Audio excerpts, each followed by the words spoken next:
The blue light from the communication screen filled the dark room as Commander Jake Morrison sat in his chair. The space station orbited Earth slowly, and through the large windows he could see the planet below. It was 2387, and humans had been living among the stars for over 300 years. The screen flickered, and an alien face appeared.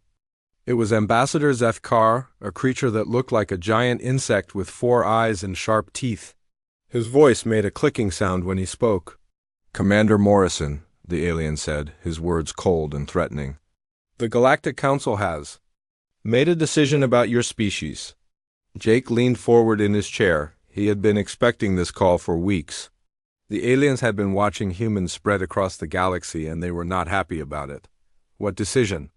Jake asked, keeping his voice steady.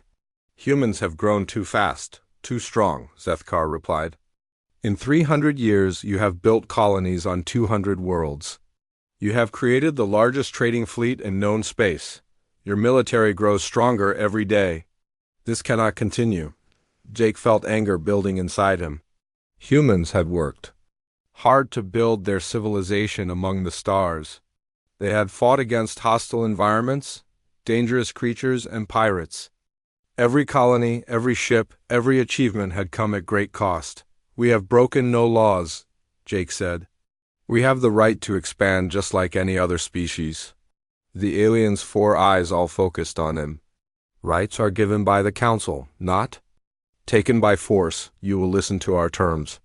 The screen changed, showing a map of human space. Red lines appeared around the outer colonies, creating a box around human territory.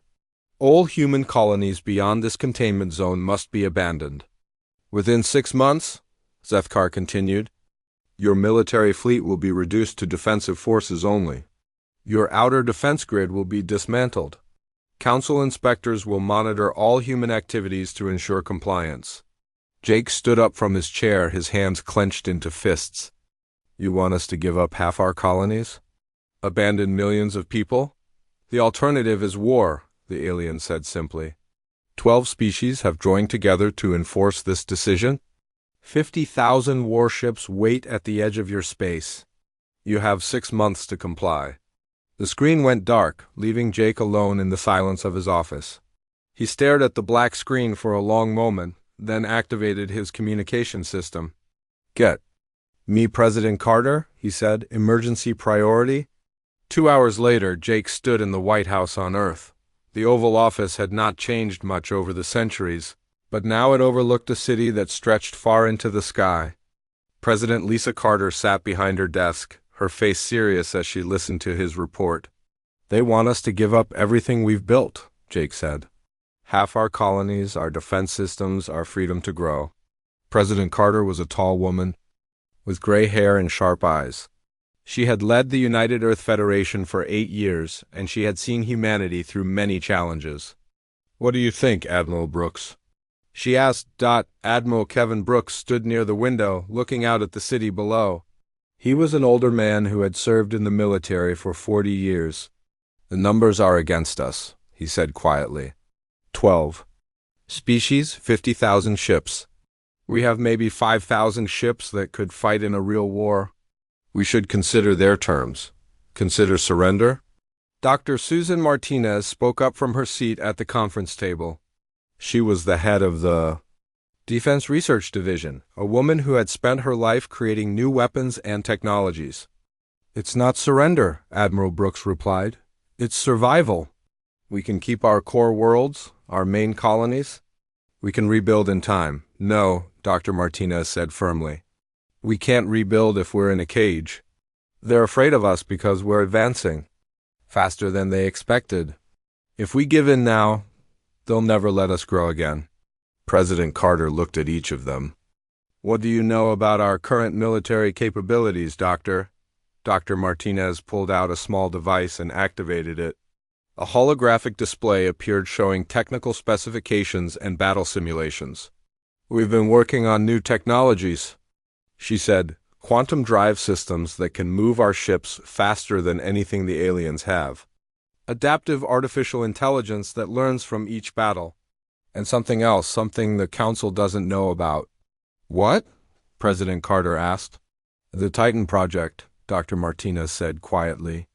It's been classified above top secret. But given the circumstances, you need to know. We've built something that could change the balance of power in the galaxy. Admiral Brooks turned from the window. What kind of something? A mobile fortress the size of a small moon, Dr. Martinez explained. It's been under construction for 15 years in a hidden facility. The aliens don't know it exists. President Carter stood up and walked to the window. Outside, people went about their daily lives, unaware that their entire civilization was under threat. How long until the Titan is ready? She asked. 3 months, Dr. Martinez replied. But it's still experimental. We don't know how it will perform in actual combat. And if we refuse their demands? President Carter asked Admiral Brooks. War, he said simply. A war we probably can't win using conventional tactics. The room fell silent. President Carter looked at the holographic display showing the Titan's specifications. It was massive, more powerful than anything humanity had ever built. But it was also untested. They gave us 6 months, she said finally. We'll use that time to prepare. If they want to cage humanity, they'll have to fight for it. Admiral Brooks stepped forward. Madam President, I strongly advise against this course of action. The cost in human lives will be enormous. The cost of surrender will be our future, President Carter replied. Dr. Martinez, I want the Titan Project accelerated. Admiral Brooks, begin preparations for a defense of all human colonies. We're not abandoning anyone. Yes, Madam President. Both officers replied. After they left, President Carter stood alone in the Oval Office. Through the window, she could see the stars beginning to appear in the evening sky. Somewhere out there, alien fleets were gathering to destroy everything humanity had built. She thought about the first humans, who had looked up at those same stars and dreamed of traveling among them. They had been told it was impossible, that humans were too weak, too primitive. But they had proven the doubters wrong. Now, 3 centuries later, humanity faced the same choice. They could accept the limits others placed on them, or they could fight for their right to grow among the stars. President Carter touched the communication button on her desk. Send a message to all human colonies, she said. Tell them we will not abandon them. Tell them humanity will not be caged. The message would take weeks to reach the outer colonies, but when it did, it would carry a simple truth. Humanity had chosen to fight rather than kneel. The war for the stars was about to begin. 6 months passed like a shadow over human space. The Galactic Council had been quiet, but everyone knew they were preparing. Long-range sensors showed massive alien fleets gathering at the edge of known space. Ships from 12 different species had joined together to create the largest armada in galactic history. Dr. Susan Martinez stood in the deepest part of the Colorado Mountains, 3 miles below the surface. The facility around her was the most secret place on Earth. For 15 years, thousands of workers had been building humanity's greatest achievement in complete secrecy. How much longer? She asked the chief engineer. 2 weeks, he replied, wiping sweat from his face. The quantum cores are almost synchronized. The AI systems are learning faster than we expected. Susan looked through the massive window at the construction bay. The Titan filled the entire cavern, which was hollowed out from solid rock. The fortress was the size of a small moon, covered in armor plating that could stop planet-killer weapons. Gun turrets the size of skyscrapers pointed in all directions. It's beautiful, she whispered. The Titan was more than just a weapon. It was a complete city in space with manufacturing facilities, living quarters for 1 million people, and its own fleet of smaller ships. The reactor at its heart could power an entire star system. But the most important part was the AI system that controlled everything. Captain Ryan Foster walked up behind her. He was young for a ship captain, only 35, but he had the best tactical mind in the fleet. President Carter had chosen him personally to command the Titan's defense network. The alien fleet is moving, he said, handing her a datapad. 53,000 ships, all heading toward human space. They'll reach the outer colonies in 4 weeks. Susan studied the numbers. The alien fleet was massive, but it was also slow. They were using old-fashioned tactics, moving in formation like ships on an ancient ocean. They expected humans to fight the same way. They don't know what's coming, she said with a cold smile. Are you sure this will work? Ryan asked. The Titan has never been tested in real combat. Nothing this advanced has ever been tested in real combat, Susan replied. But the simulations show it can handle anything the aliens can throw at it. The question is whether we can handle controlling it. They walked through the facility toward the training center. Inside, 20 people lay in medical chairs with wires connected to their heads. These were the Titan pilots, volunteers who had agreed to have their minds altered to interface with the Fortress's systems. Colonel Amy Thompson supervised the training session. She was a small woman with fierce eyes who had led fighter squadrons in the border wars. Now she was teaching people to become something more than human. How are they doing? Susan asked. Better than expected, Amy replied. The neural links are holding stable. They can control multiple weapon systems simultaneously while processing tactical data at superhuman speeds. But the mental strain is enormous. One of the trainees, a young man named Peter, suddenly screamed and pulled the wires from his head. Blood trickled from his nose as medical staff rushed to help him. The AI is too fast, he gasped. I can't keep up with it. Amy knelt beside him. You don't have to keep up. You have to learn to work with it, not against it. Susan watched the scene with concern. The Titan's AI was designed to learn and adapt during battle. It would become smarter and faster with each engagement. But it needed human creativity to be truly effective. Machines could calculate, but only humans could imagine. We need more time, Amy said quietly. We don't have more time, Susan replied. The alien fleet will be here in 4 weeks. We have to be ready. Meanwhile, on the surface, President Carter was dealing with a different kind of pressure. The leaders of the outer colonies were demanding to know why Earth wasn't negotiating with the aliens. Some wanted to surrender rather than fight a war they couldn't win.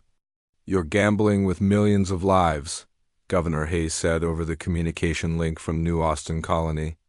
If we surrender now, at least some of us will survive. If we surrender now, we'll never be free again, President Carter replied. The aliens aren't offering us peace. They're offering us slavery. Better slavery than extinction.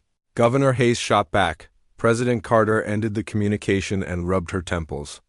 The pressure was getting to everyone.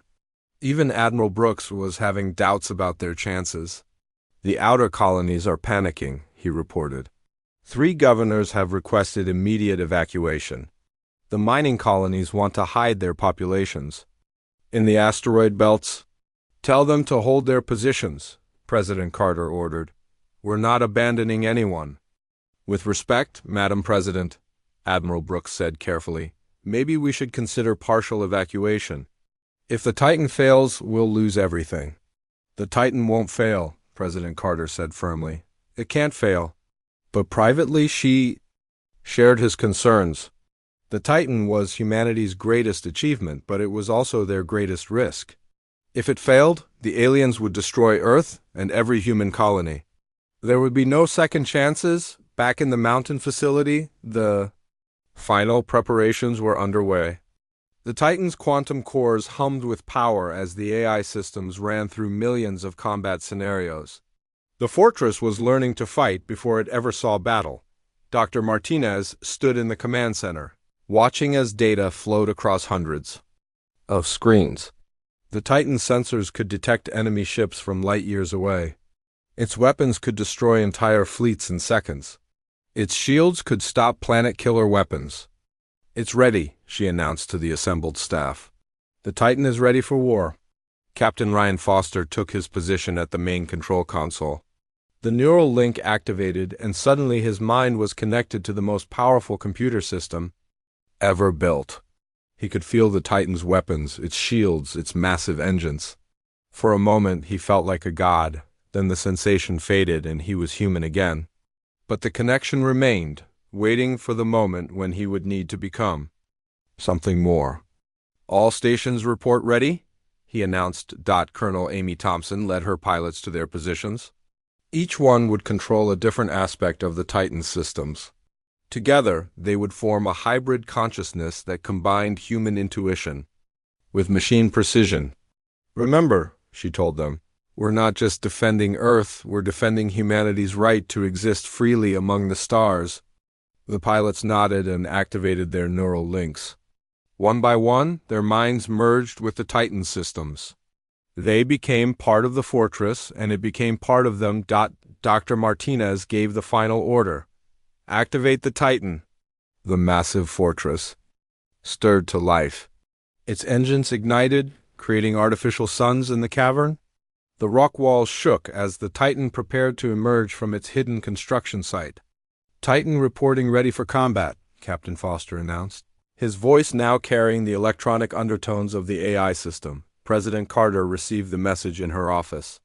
Outside, the first alien scouts had been detected entering human space. The war was about to begin. "Good luck," she whispered to the stars. "All of humanity is counting on you." The Titan rose from its mountain fortress and headed toward the outer colonies. Behind it, Earth held its breath and waited to see if humanity's greatest gamble would pay off. The time for warnings was over. The time for war had begun. The war began with silence. No grand speeches, no formal declarations. The alien fleet simply appeared at the edge of human space like a disease spreading through the darkness. General Vashtai, a reptilian commander with scales that changed color with his mood, led the massive armada with cold efficiency. "Begin the cleansing," he ordered from his flagship. "Show these humans what happens when they ignore the Council's wisdom." The first attack came without warning.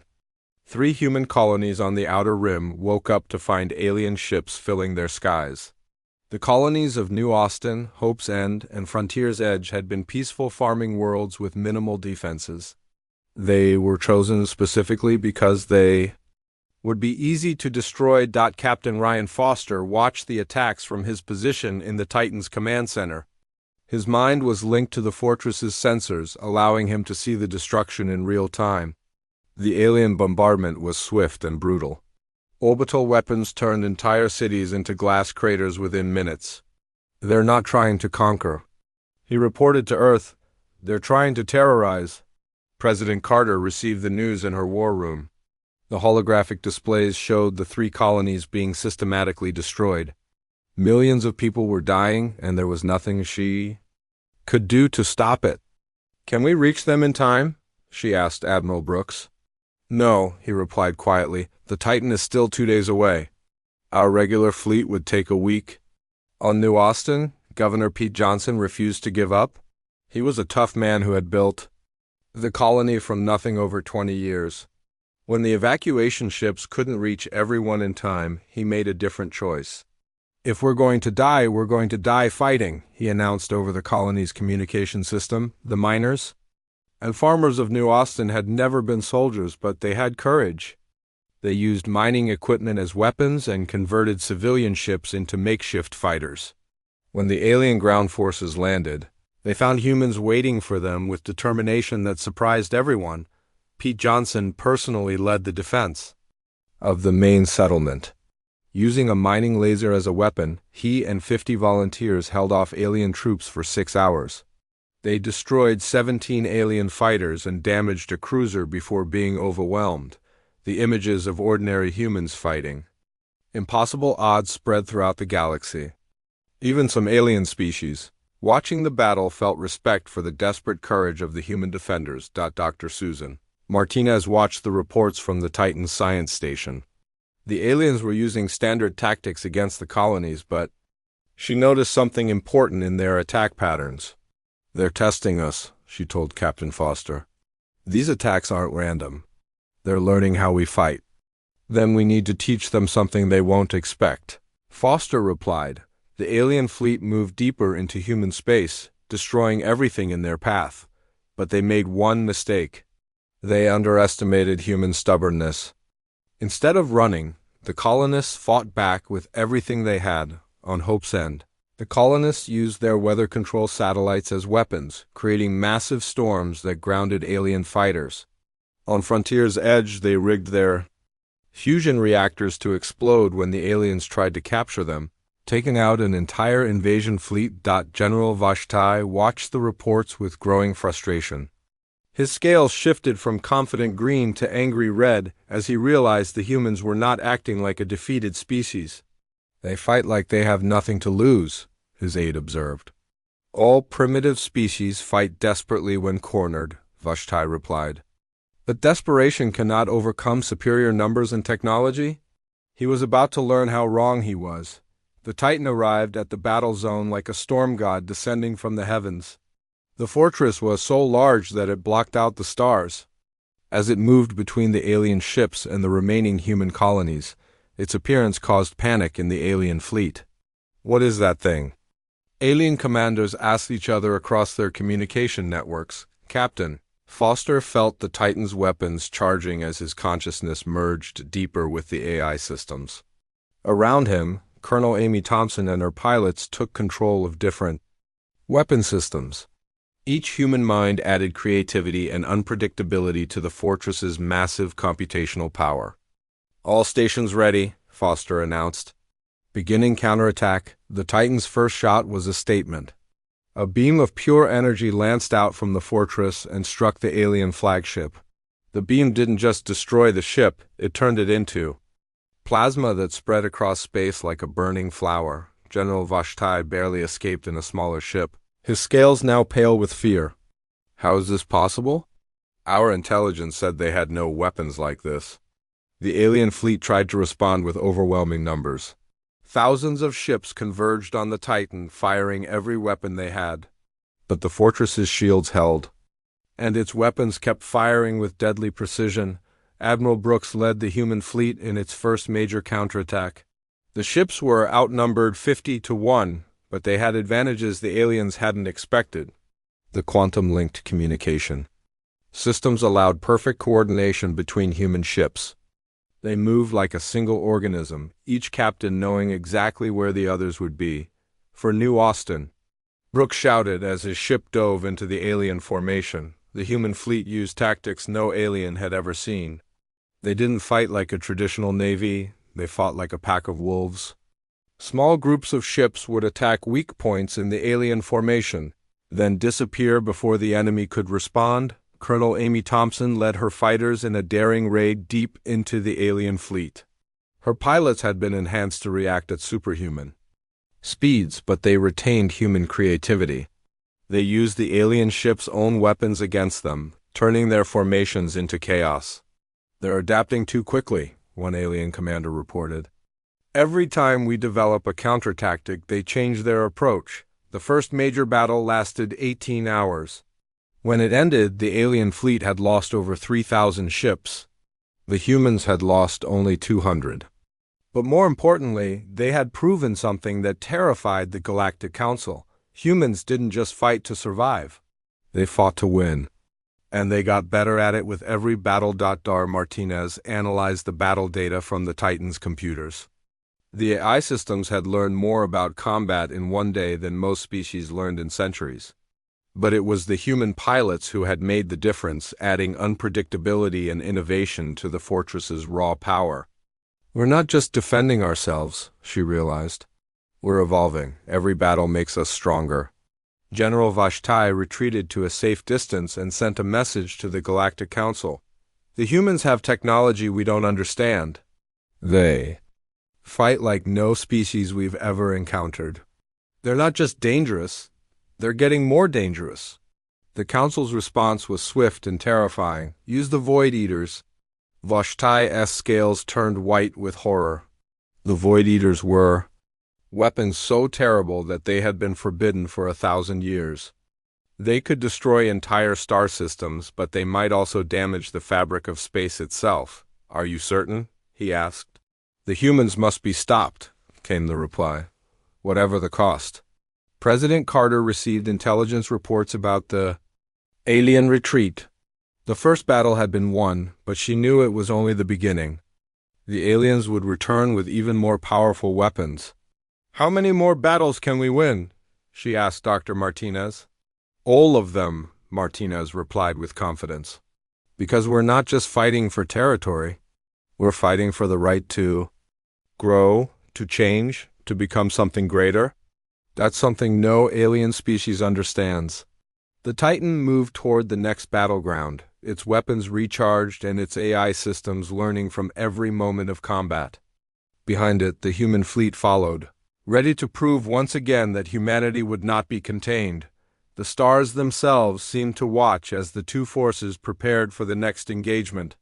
In the darkness between worlds, something new was being born, a species that thrived on challenge and grew stronger through conflict.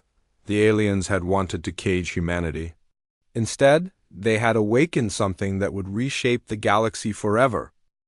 The asteroid belt between Mars and Jupiter had never seen anything like what was coming. General Vashtai had learned from his first defeat and was building a massive forward base among the floating rocks. Millions of tons of metal and energy.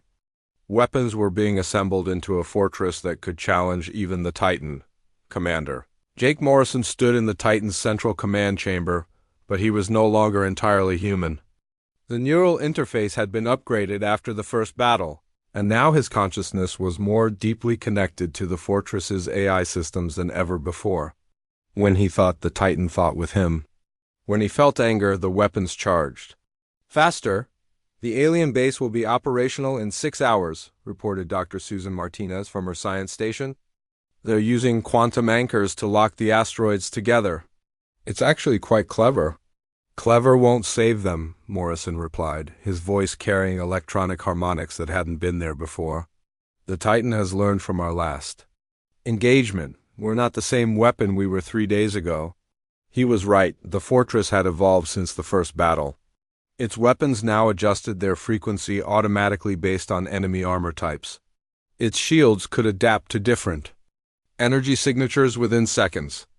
Most importantly, its AI had learned to predict enemy movements by analyzing their psychology. Colonel Amy Thompson prepared her fighter squadrons for what would be the largest space battle in human history. Her pilots were no longer fully human. Either the neural enhancements had changed them, allowing them to react at speeds that made normal human reflexes look slow. Remember, she told her squadron leaders, we're not just fighting for Earth anymore. We're fighting for every species in the galaxy that wants to be free. The aliens represent everything that holds back progress. The pilots nodded, their enhanced minds processing tactical data faster than any alien could follow. They had become something new, part human, part machine. All warrior, the Titan approached the asteroid base like a predator stalking its prey. The fortress was now accompanied by the entire human fleet, over 4,000 ships that moved in perfect coordination through quantum-linked communication systems. Admiral Brooks commanded the fleet from his flagship, watching as the alien defenses came online. The asteroid base bristled with weapons that could destroy planets. Energy shields covered the entire installation like a glowing web. They've learned from our tactics, he reported to Morrison. They're not using formations we can exploit. This is going to be a straight fight. Good, Morrison replied. The Titan was built for straight fights. The battle began when the alien base fired first. Massive energy beams lanced out from the asteroids, striking the Titan's shields with enough force to crack moons. But the fortress didn't even slow down. Its shields held, and it fired back with weapons that redefined the meaning of destruction. The Titan's cascade generators activated for the first time in real combat. These weapons didn't just fire energy, they manipulated space-time itself. Where the beams struck, reality twisted and warped. Asteroids that had existed for billions of years simply ceased to exist, unraveled at the quantum level. General Vashtai watched in horror from his command ship as his carefully constructed base began to fall apart. What are those weapons? They're tearing holes in space itself. His science officer was pale with fear. General, those aren't normal weapons. They're manipulating the fundamental forces of the universe. If they use too many of them, they could damage reality permanently. The alien fleet tried to overwhelm the Titan through sheer numbers. Over 10,000 ships attacked simultaneously, their combined firepower enough to destroy entire star systems. But the Titan had evolved beyond their understanding. Commander Morrison felt his consciousness expand as he merged deeper with the AI systems. He could see every enemy ship, predict every attack, coordinate every response. He was becoming something that was no longer human, a hybrid intelligence that thought at the speed of light. "All weapon systems, fire at will," he commanded, his voice now more machine than man. The Titan's weapons fired in patterns that defied physics. Energy beams curved around obstacles, found weak points in enemy armor, and struck with precision that seemed impossible. The fortress wasn't just fighting, it was conducting a symphony of destruction. Colonel Thompson led her fighters into the heart of the alien formation. Her pilots moved like dancers, their enhanced reflexes allowing them to dodge weapons fire that moved at near light speed. They didn't just follow orders, they improvised, adapted, and surprised the enemy at every turn. "Human fighter approaching our flank." An alien pilot screamed into his communicator. "Wait, it's gone. How did it disappear?" "Behind you," his wingman replied, but it was too late. Thompson's fighter appeared from nowhere and destroyed both alien ships with surgical precision. The human pilots had learned to use the aliens' own tactics against them. They studied enemy psychology during combat, learned their fears and weaknesses, then exploited them without mercy. Dr. Martinez monitored the battle from the Titan's science bay, analyzing every aspect of the engagement. The data was incredible. The fortress was learning and adapting faster than anything she had ever seen. But there was a cost. "Morrison," she called over the communication system, "your neural patterns are changing. The merge with the AI is becoming permanent." "I know," Morrison replied calmly. "The Titan needs a consciousness that can keep up with its capabilities." "I'm becoming what it needs me to be." "You're becoming something that's no longer human." "If that's what it takes to save humanity, then that's what I'll become." The battle raged for 6 hours. When it ended, the alien base was nothing but scattered debris floating in space. The Titan stood victorious, but it was no longer the same weapon that had entered the battle. Admiral Brooks surveyed the aftermath from his ship. The human fleet had lost only 50 vessels, while the aliens had lost their entire forward base and over 8,000 ships. But the victory had come at a price that terrified him. "Morrison, report your status," he called to the Titan. "The Titan is operational and ready for the next engagement," came the reply. But the voice that answered was no longer entirely human. It carried harmonics and undertones that suggested a consciousness far beyond normal human capabilities. "Colonel Thompson returned from the battle with her fighter squadrons, but she noticed that her pilots were changing too. The neural enhancements were evolving them into something new, faster, smarter, more deadly than any human had ever been." "Are we still human?" one of her pilots asked after the battle. "We're what humanity needs to become to survive," she replied. "Evolution doesn't ask permission." General Vashtai retreated once again, his fleet reduced to fragments. He sent a desperate message to the Galactic Council. "The humans are not just using advanced technology. They're evolving during combat. They're becoming something we've never encountered before."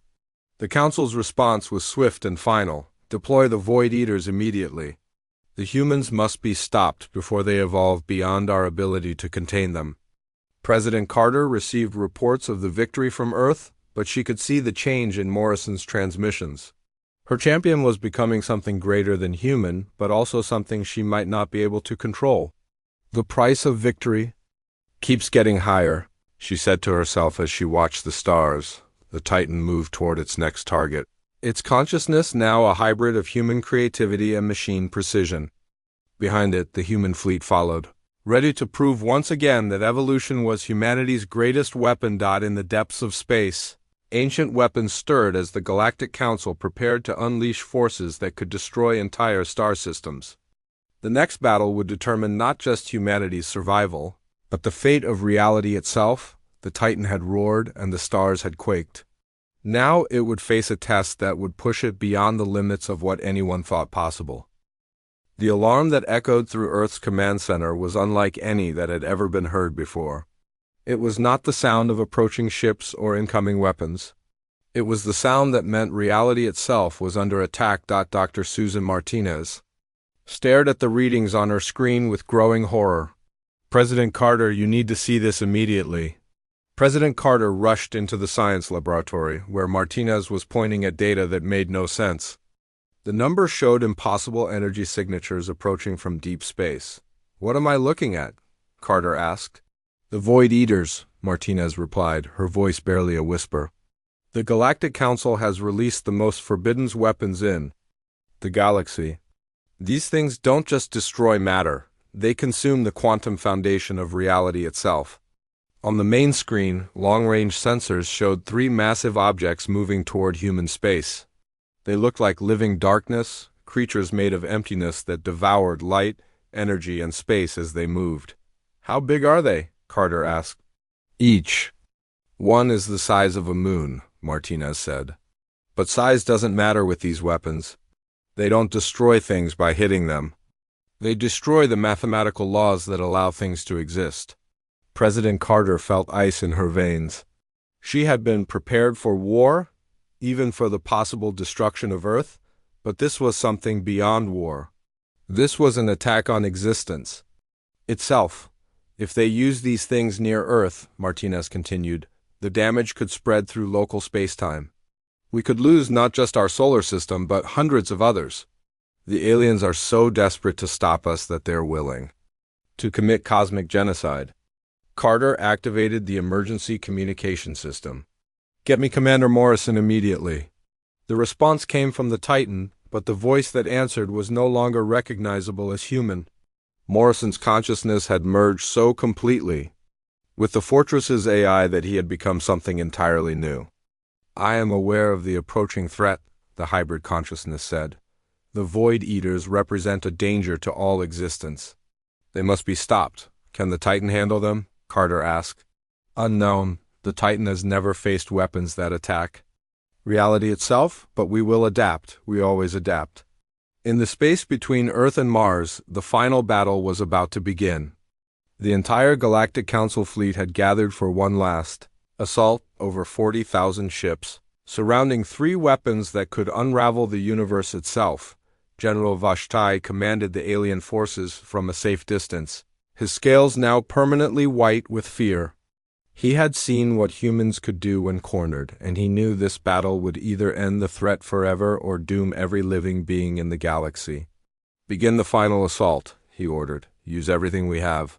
The Titan stood alone against the massive alien fleet. The fortress had grown during the previous battles, its AI systems expanding and evolving beyond anything its creators had imagined. Commander Morrison no longer existed as a separate being. He had become the Titan's consciousness, a digital god with the power to reshape reality. All human ships maintain distance, the Titan commanded with Morrison's transformed voice. This battle is beyond conventional weapons. Admiral Brooks wanted to argue, to bring his fleet to help, but he understood. The Void Eaters were weapons that could destroy entire fleets just by existing near them. Only the Titan had the power to face them. Colonel Amy Thompson and her enhanced pilots prepared for what they knew might be their final mission. Their neural modifications had changed them into something between human and machine, beings that could think and react at speeds no natural intelligence could match. If we don't come back, Thompson told her squadron, make sure they remember that we chose to fight rather than kneel. The battle began when the Void Eaters activated. Space itself screamed as the weapons tore holes in the fabric of reality. Stars in the distance flickered and went out as the mathematical laws that governed their fusion reactions were temporarily deleted from existence. The Titan responded with its cascade generators, but for the first time, its weapons seemed inadequate. The reality-warping beams struck the Void Eaters and simply vanished, consumed by the hungry darkness. Conventional weapons are ineffective, the Morrison Titan consciousness reported. Adapting to quantum-level combat. What happened next had never been attempted by any species in galactic history. The Titan began to reshape itself at the molecular level, its AI systems rewriting the laws of physics in the space around the fortress. It became less a weapon and more a force of nature, a localized god that could dictate what was real and what was not. The alien fleet watched in terror as the Titan transformed. Its armor plating flowed like liquid, reorganizing into patterns that hurt to look at. Its weapons merged and split, becoming things that had no names because they had never existed before. "What is it becoming?" Vashti whispered. "Something that shouldn't be possible," his science officer replied. "It's rewriting the fundamental constants of physics around itself." The first Void Eater reached the Titan and tried to consume it. But instead of being destroyed, the fortress fought back on a level that transcended normal matter and energy. The Morrison consciousness had learned to think in dimensions that human language couldn't describe. "I understand now," the Titan said, its voice carrying harmonics that made space itself vibrate. "The Void Eaters are not weapons. They are mistakes in reality, errors that consume truth. To defeat them, I must become something more true than they are false." The battle that followed could not be described in normal terms. Reality warped and twisted as two forces fought for the right to define what was real. The Titan's weapons fired beams of pure mathematics, equations that rewrote the laws of existence wherever they struck. Colonel Thompson led her fighters in a desperate attack on the alien fleet while the gods fought around them. Her pilots moved through space that no longer followed normal rules, their enhanced minds adapting to physics that changed from moment to moment. "Stay focused on what's real," she shouted to her squadron as space bent around them. "Don't let the unreality take you." Dr. Martinez watched from Earth as her instruments tried to measure things that had no measurement. The Titan was winning, but the cost was becoming clear. Each use of its reality-shaping weapons damaged the fortress's quantum matrix. The Morrison consciousness was burning itself out to save existence. "He's sacrificing himself," she realized. "Morrison is using his own consciousness as fuel for the weapons." President Carter watched the readings with tears in her eyes. Her champion was dying to save not just humanity, but every living thing in the galaxy. The second Void Eater fell when the Titan turned it inside out through 11 dimensions simultaneously. The third tried to retreat, but the fortress had become something that existed in all places at once. Distance had no meaning when you could redefine space itself. "It is finished," the Titan announced as the last Void Eater was unraveled back into the mathematical error it had always been, but the victory came with a terrible price. The Titan's quantum matrix was collapsing, and the Morrison consciousness was fragmenting across multiple dimensions of reality. "Titan, report your status," Admiral Brooks called desperately. "The Titan ... is ending," came the reply, Morrison's voice now scattered across frequencies that human ears could barely detect. "But humanity ... continue, that is enough." The massive fortress began to tear itself apart as its reality-warping weapons consumed the very structure that contained them. But even as it died, the Titan's sacrifice echoed through space and time, ensuring that the laws of physics would remain stable for all future generations. The alien fleet, what remained of it, retreated in complete defeat. They had thrown everything at humanity. Conventional weapons, overwhelming numbers, even weapons that could destroy reality itself. And humanity had won every time. General Vashti sent his final message to the Galactic Council. "The humans have defeated the Void Eaters. They have become something beyond our understanding. We surrender unconditionally." "On Earth, President." Carter watched the Titan's final moments and whispered a prayer for the man who had become a god to save them all. The stars themselves seemed to dim in respect, as humanity's greatest weapon made its ultimate sacrifice for the future of all existence. The silence after the Titan's destruction was the loudest sound in the galaxy. Where the massive fortress had made its final stand, only empty space remained. But something had changed in that emptiness. The very fabric of reality seemed stronger, more stable, as if the sacrifice had somehow healed wounds that no one knew existed. President Lisa Carter stood in the Oval Office, looking up at stars that seemed different now. The reports were still coming in from across human space, but the message was clear: the war was over. The Galactic Council's fleet was retreating, their spirits broken by humanity's impossible victory. The alien fleet is withdrawing from all human territories, Admiral Brooks reported over the communication system. General Vashtai has requested permission to approach Earth under a flag of surrender. Carter nodded slowly. The victory felt hollow without Morrison and the Titan, but she knew their sacrifice had meaning.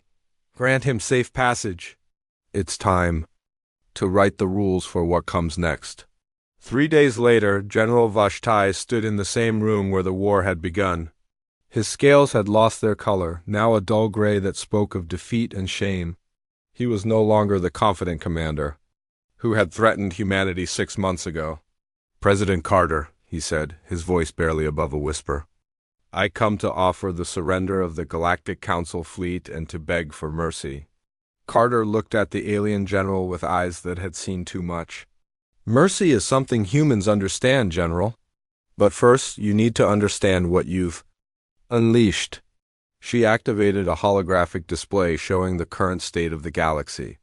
Red dots indicated worlds that were declaring independence from the Council. Green dots showed species requesting alliance with Earth. Yellow dots marked territories where civil wars had broken out. Your attack on humanity has shattered the old order, Carter explained. Species across the galaxy watched us fight impossible odds and win. They've realized they don't have to accept limits placed on them by others. Vashtai stared at the display in horror. Half the galaxy was in rebellion against the Council's authority? We only wanted to maintain stability, he said weakly. Stability built on oppression isn't stability, Carter replied. It's stagnation, and humanity doesn't believe in stagnation. Dr. Susan Martinez entered the room carrying a datapad filled with reports from across human space. The war had cost them dearly. 3 colonies destroyed, millions dead, and their greatest weapon sacrificed. But it had also proven something important. The new defense stations are coming online, she reported. They're based on the Titan's technology but designed differently. Instead of weapons of war, they're beacons of hope. The new stations were humanity's gift to the galaxy. Any species that wanted freedom from oppression could find refuge and support. Any civilization that valued growth over control could find alliance and friendship, Colonel Amy Thompson, now promoted to Admiral, oversaw. The construction of the new defense network. Her pilots, still enhanced from their time with the Titan, had become teachers and protectors rather than warriors. We're not building weapons, she told her staff. We're building lighthouses to guide other species toward freedom. But the Titan's greatest legacy was not in technology or politics. It was in the strange phenomenon that Dr. Martinez had begun to detect throughout human space. Morrison didn't die, she announced to the assembled scientists. Not exactly. His consciousness somehow merged with the quantum foam of space-time itself. He exists now as a distributed intelligence in the spaces between stars. The evidence was subtle but unmistakable.